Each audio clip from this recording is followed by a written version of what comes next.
तो आज हम जो टॉपिक स्टार्ट करने वाले दैट इज अल्फाबेटिकल सीरीज।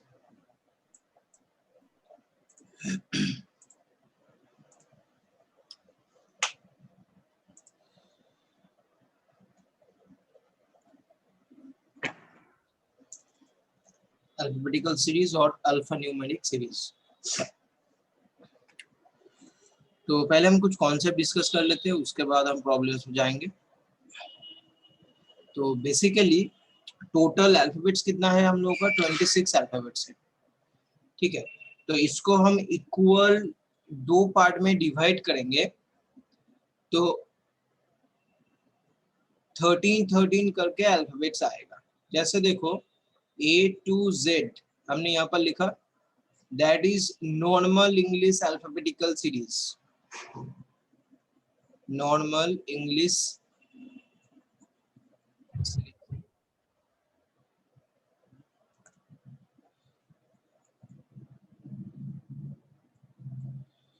ठीक है, अभी इसको हम टू इक्वल पार्ट में डिवाइड कर देंगे तो A to M हो जाएगा मेरा फर्स्ट पार्ट या फर्स्ट हाफ, और N to Z हो जाएगा मेरा सेकेंड हाफ।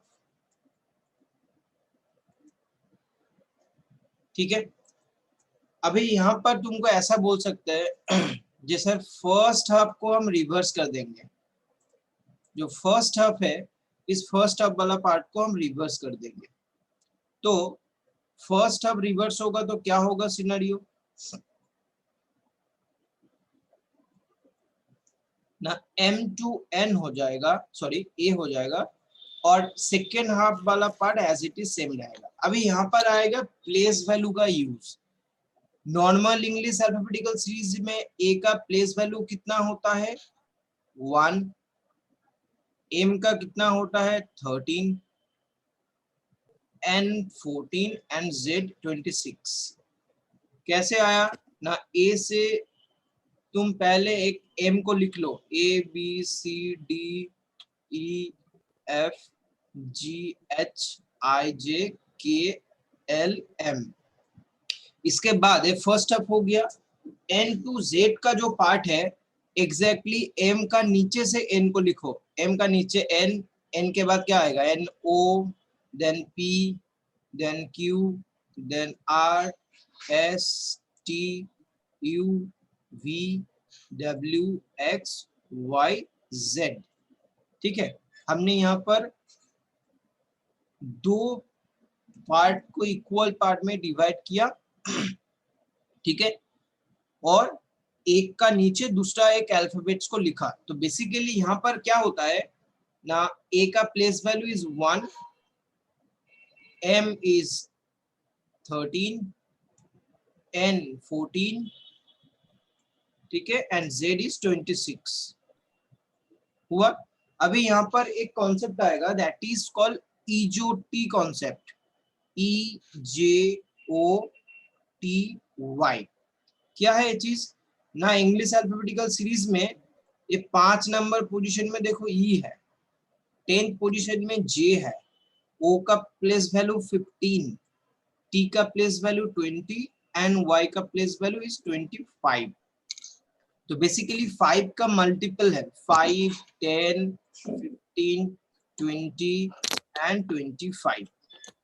ठीक है, अभी EJOT क्यों हम याद रखेंगे ना? बार बार हमको मान लो पूछा गया Q का प्लेस वैल्यू क्या है, what is the place value of Q, तो तुम क्या करोगे? A से काउंट करोगे? नहीं, तुम देखोगे Q इस सीरीज में कहां पर आ रहा है ना? डेफिनेटली O के बाद T का आगे आएगा Q। ठीक है, तो आइदर तुम O के बाद O 15 है, P Q, तो Q का प्लेस वैल्यू आ जाएगा 17। इस हिसाब से तुम काउंटिंग याद रखोगे। ठीक है, that is your important part. Alphabetical series में भी इसका यूज होगा एंड कोडिंग डिकोडिंग में भी इसका यूज होगा। ये कॉन्सेप्ट दोनों चैप्टर में यूज होगा, तो याद रखना इसको। ठीक है, तो हम ए बी को इस हिसाब से क्यों लिखा ना? यहाँ पर ऑपोजिट वाला पार्ट भी है। ऑपोजिट पार्ट मतलब क्या होता है ना? नॉर्मल इंग्लिश अल्फाबेटिकल सीरीज में फर्स्ट पोजीशन में कौन आता है ना? ए आता है, और रिवर्स अल्फाबेटिकल सीरीज में फर्स्ट पोजीशन में कौन आता है? ना जेड आता है, तो ए का ऑपोजिट में कौन आएगा, जेड। इस हिसाब से हर एक का ऑपोजिट तुम्हारे सामने है, जैसे बी का ऑपोजिट वाई, सी का ऑपोजिट एक्स, डी का ऑपोजिट डब्ल्यू, इस हिसाब से। तो जब भी तुम इन फ्यूचर में ए बी सी डी लिखोगे तो ऑलवेज 13 13 करके डिवाइड कर लेना। पहला वाला पार्ट ए टू एम लिख देना, उसके बाद वाला जो पार्ट है एन से लेके जेड उसका नीचे नीचे लिखना। फाइन। अभी हम आ जाते हैं राइट साइड वाला पार्ट में। अभी यहाँ पर हमने तुमको बोला था फर्स्ट हब हमने रिवर्स किया, तो फर्स्ट हब हम रिवर्स करेंगे तो एम का प्लेस वैल्यू क्या हो जाएगा ना, एक्चुअली एम का पोजीशन आ जाएगा 1, ए वाला 13, ए 14, ए 26। यहाँ पर पोजीशन फिक्स रहेगा 1 से लेके 26, बीच में जो अल्फाबेट है अकॉर्डिंग टू द कंडीशन वो अल्फाबेट चेंज हो जाएगा। ठीक। अभी सेकेंड हाफ का वैल्यू जो है, मान लो सेकेंड हाफ तुमको बता दिया गया, सेकेंड हाफ हमको रिवर्स कर देना है। तो जब सेकेंड हाफ रिवर्स बोलेगा तो फर्स्ट हाफ वाला part as it is same रहेगा, फर्स्ट हाफ वाला part A to M same है, एंड नेक्स्ट वाला पार्ट रिवर्स होगा, मतलब जेड से लेके एन हो जाएगा। यहाँ पर 1, 13, 14 एंड 26। ठीक है, 3 चीज सीखा। अभी यहाँ पर और 2 चीज है, क्या ना बोलेगा बोथ रिवर्स, और माइक्रोफोनটা অন আছে তো অফ করে দাও। बोथ रिवर्स, बोथ रिवर्स मतलब दोनों हाफ को हमको रिवर्स कर देना है। फर्स्ट पार्ट आएगा m2a एंड सेकेंड पार्ट चला जाएगा z2n। फर्स्ट पार्ट एक्चुअली क्या था a2m, तो a2m को हम रिवर्स करेंगे तो m2a, n2z को हम रिवर्स करेंगे तो z2n। दोनों हाफ में ऑलवेज 13 13 करके अल्फाबेट से। ठीक है, और आएगा लास्ट में that is full reverse series, मतलब जिसको हम बोलते हैं रिवर्स अल्फाबेटिकल सीरीज।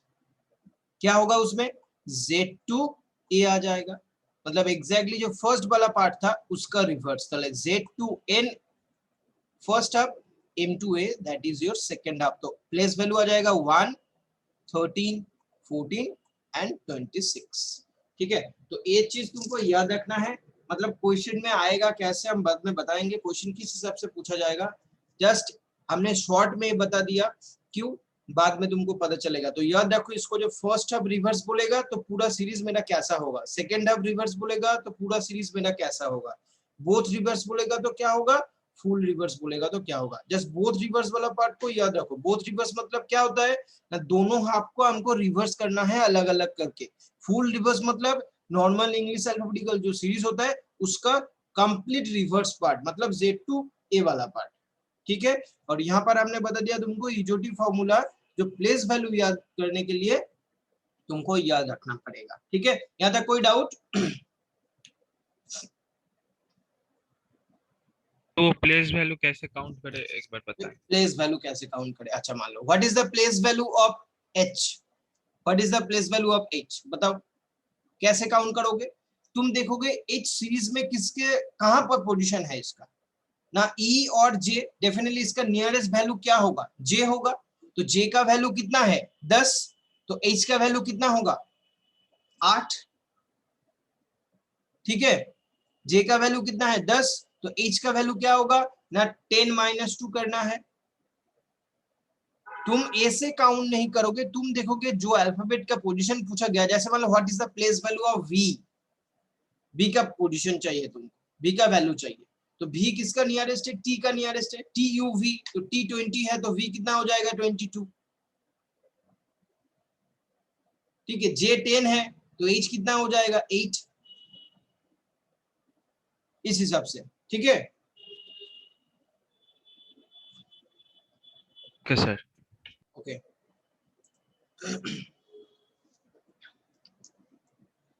अच्छा, अभी नेक्स्ट में चलते हैं, चलो। नेक्स्ट में हम क्या सीखेंगे ना, यहाँ पर पोजीशन कैसे फाइंड आउट होता है, किस चीज का पोजीशन, अल्फाबेट का पोजीशन। देखो मान लो हमने कंडीशंस दिया, जे एक नॉर्मल इंग्लिश अल्फाबेटिकल सीरीज में 4th to the right of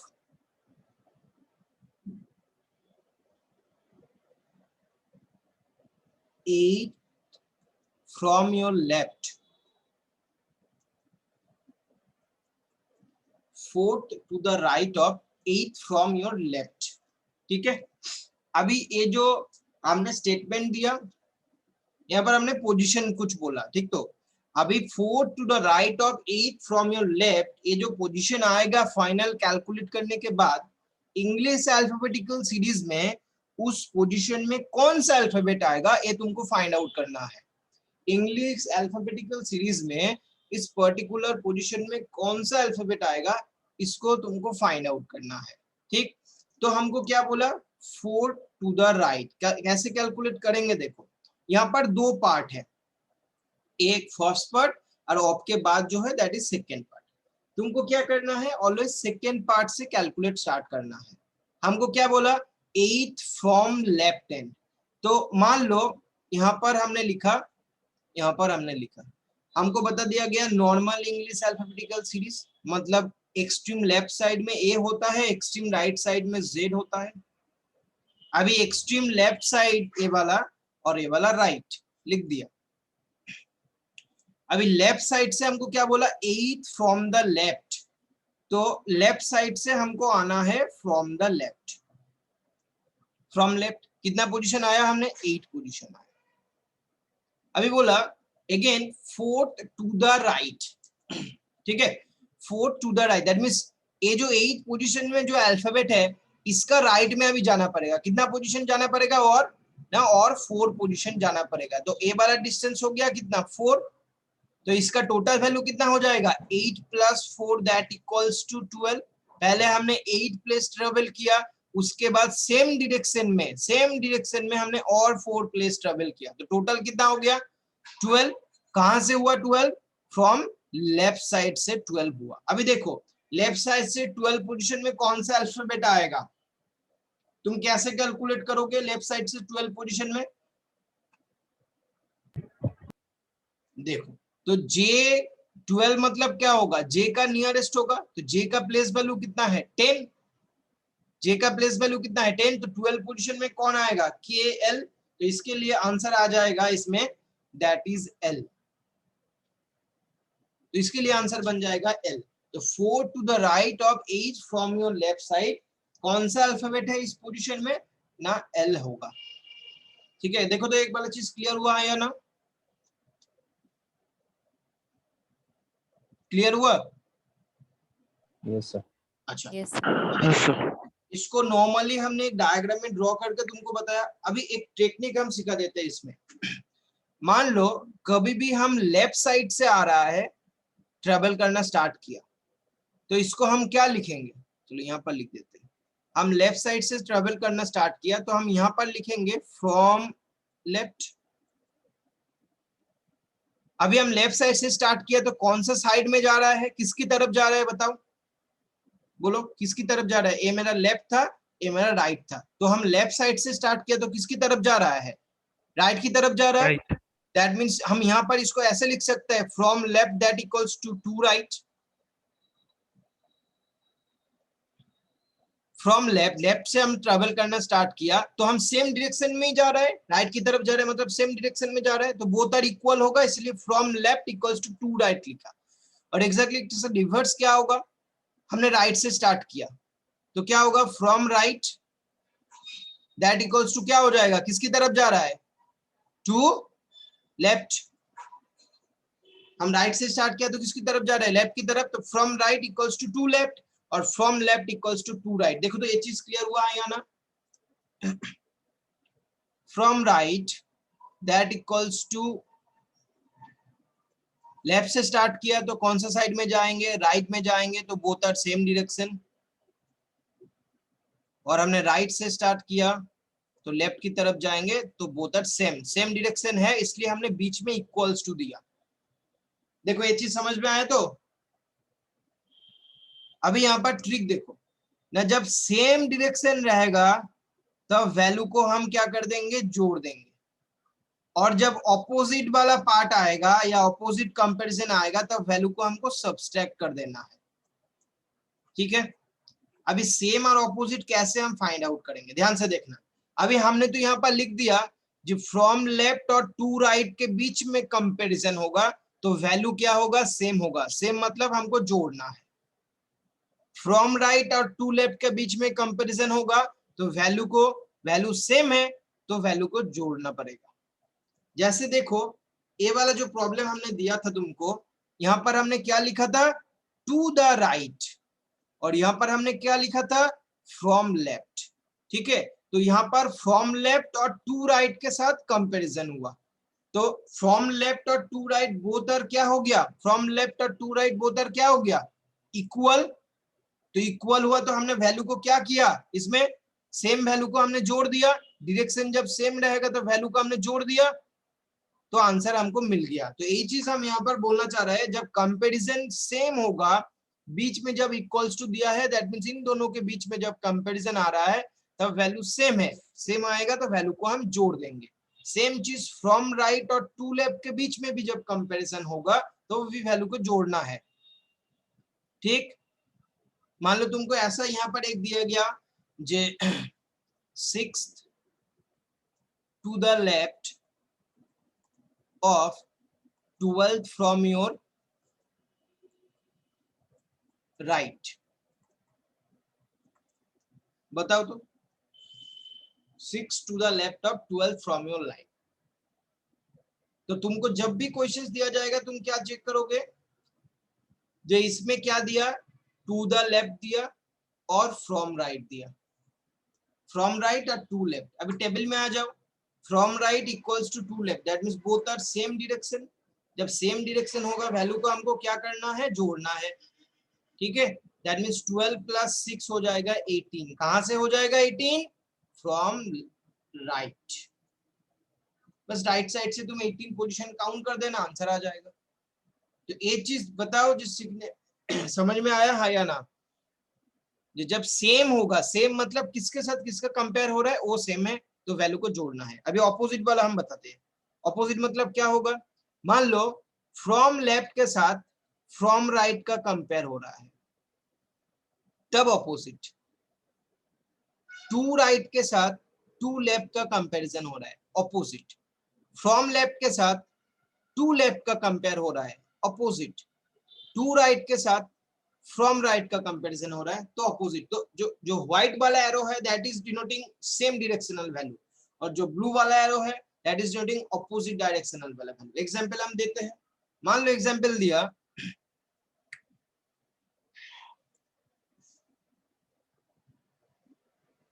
13th to the left of 24th from left। देखो 13 to the left of 24th from the left, तो सेम चीज कैसे चेक करोगे, यहाँ पर देखो टू द लेफ्ट हमने दिया, यहाँ पर हमने फ्रॉम लेफ्ट दिया। अभी कंपेयर हो रहा है, सॉरी, फ्रॉम लेफ्ट और टू लेफ्ट के साथ। तो देखो यहाँ पर है फ्रॉम लेफ्ट और यहाँ पर है टू लेफ्ट, तो डेफिनेटली ऑपोजिट सिंबल डिनोट हो रहा है, आया ना, इक्वल तो नहीं है, ऑपोजिट है। तो जब भी ऑपोजिट वाला पार्ट जाएगा फ्रॉम लेफ्ट और टू लेफ्ट के साथ तो वैल्यू को हमको माइनस करना है। कहां से माइनस करेंगे, 24th higher value minus lower value, तो वैल्यू कितना आ जाएगा 11। कहां से होगा, 11 फ्रॉम लेफ्ट। 11 फ्रॉम लेफ्ट मतलब क्या होगा ना, 10th पोजीशन में कौन आएगा, जे, जे के बाद आ जाएगा के, तो आंसर आ जाएगा इसमें के। तो कब वैल्यू को माइनस करना है और कब जोड़ना है चीज देखो, ये दो पार्ट क्लियर हुआ है या ना, कोई डाउट इसमें बताओ।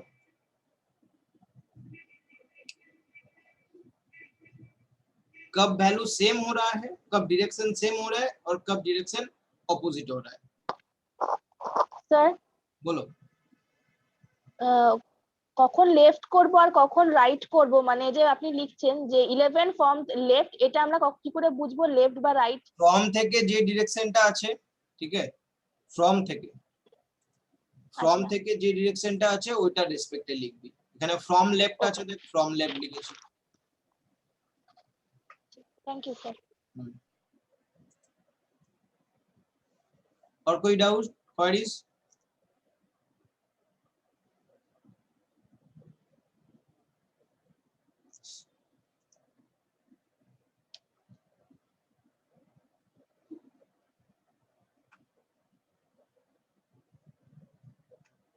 चलो ये वाला प्रॉब्लम सॉल्व करो।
चैट में आंसर देना है, ठीक है? 6 चैट में।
बाकी लोग आंसर दो, आंसर देना पड़ेगा।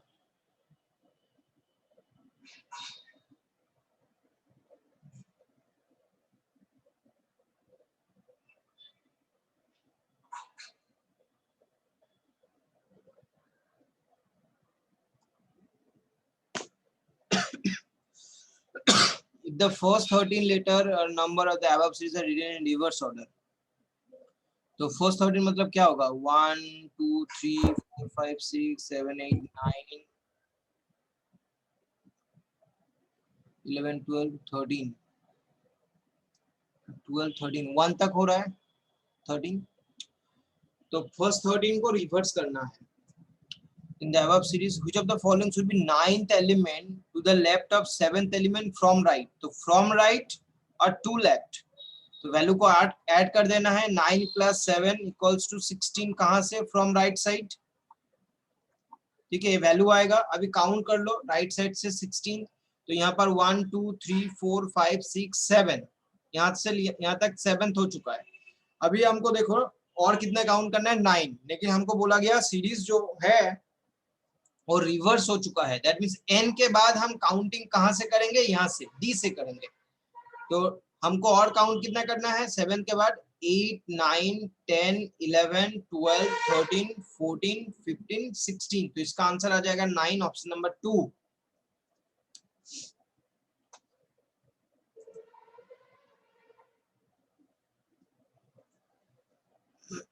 ठीक है, बोलो कोई डाउट इसमें?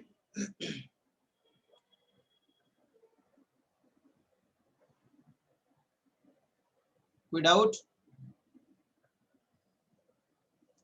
नेक्स्ट बनाओ।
तो इसमें क्या दिया, J7K C95J1N, क्या बोला, in consideration of the above series which of the following should come in the place of question mark.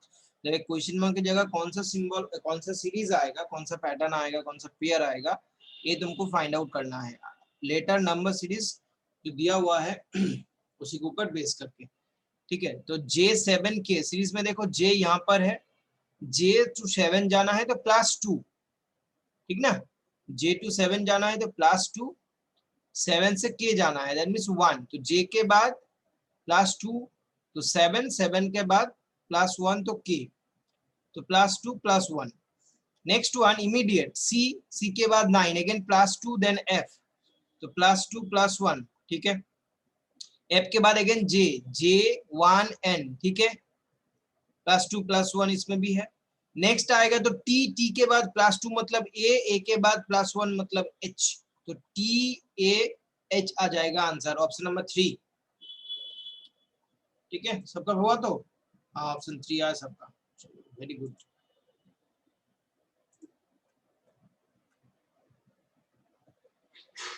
Souvik Goswami শুধু একটু রং আনসার এসেছে তোমার, বাকি সবার ঠিক আছে।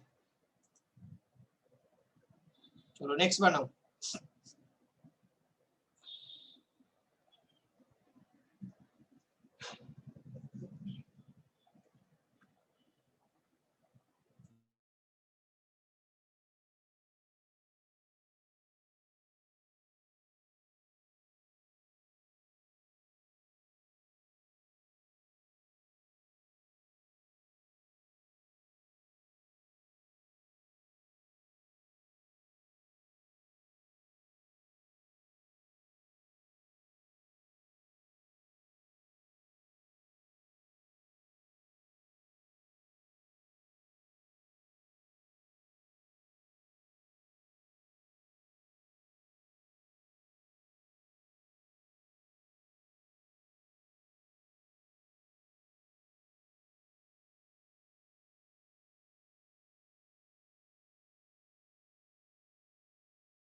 तो इस क्वेश्चन में क्या दिया ना, बोला गया कि 5 जो ऑप्शंस तुमको दिखाई दे रहा है इनमें से कोई एक ऑड वन आउट है according to their position in the series.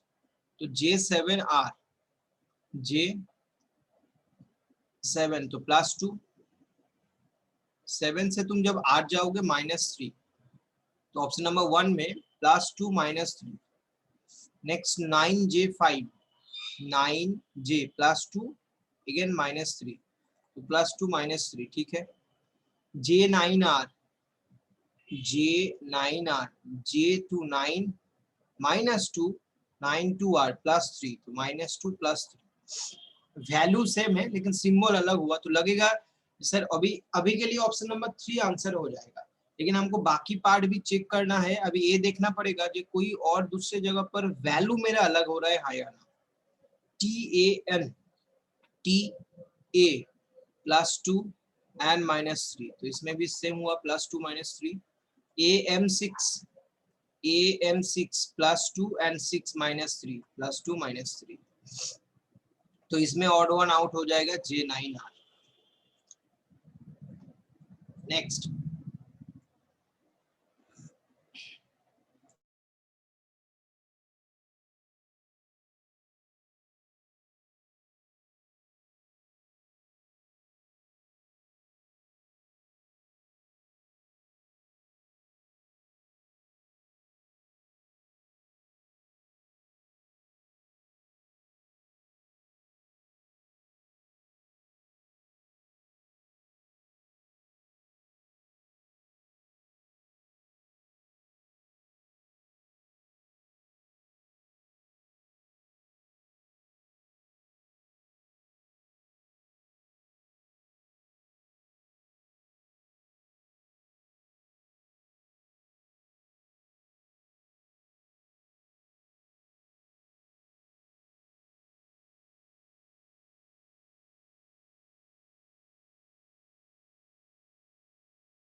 चलो सब लोग बनाओ।